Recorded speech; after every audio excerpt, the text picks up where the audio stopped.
So, ipaporotate natin yung ating gulong. Ayan. Si Caleb. Dito yan kay... sa tapat ng Pascual. Ayan. So, spacer, camber adjust, wheel alignment.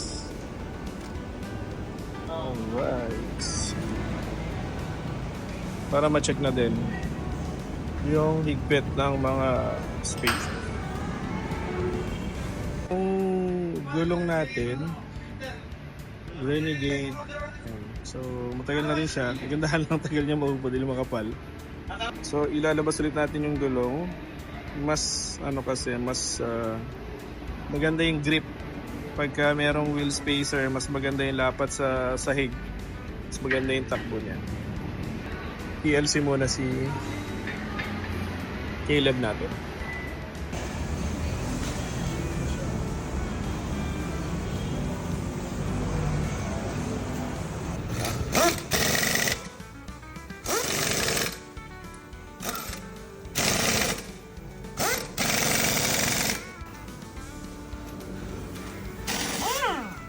Maganda, meron sila ditong impact wrench. Ayan.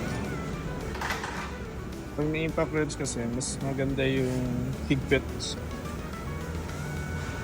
ng mga lug nuts.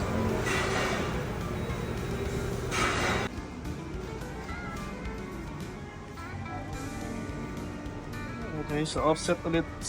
Palabas na yung gulong. So this is 35mm. 35mm yung spacer niya. So ganyan yung labas niya.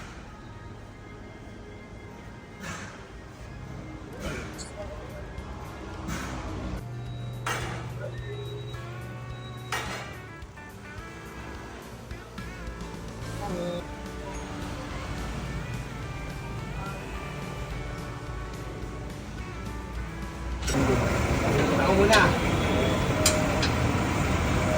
Alam mo yung mga ito. Medyo nakaano sa tabi. So mission accomplished. Done with. So that is how a 35mm wheel spacer. Yan. Saka bushwhacker din yan. So nag-add lang tayo ng 35mm. Then pinaka-camber alignment natin. Ayan. So ito yung aking kabayo. Gamit na gamit to. Ito yung pinanghihila natin, pinangkakarga natin. Kila ng trailer, kargada. Ayan. Maganda kasi yung grip pagka medyo may offset siya. Kaya lang, medyo madumi. Maputik, tumatalsik yung mga yung sa gulong. Ayan, pero is foggy yan. Is foggy.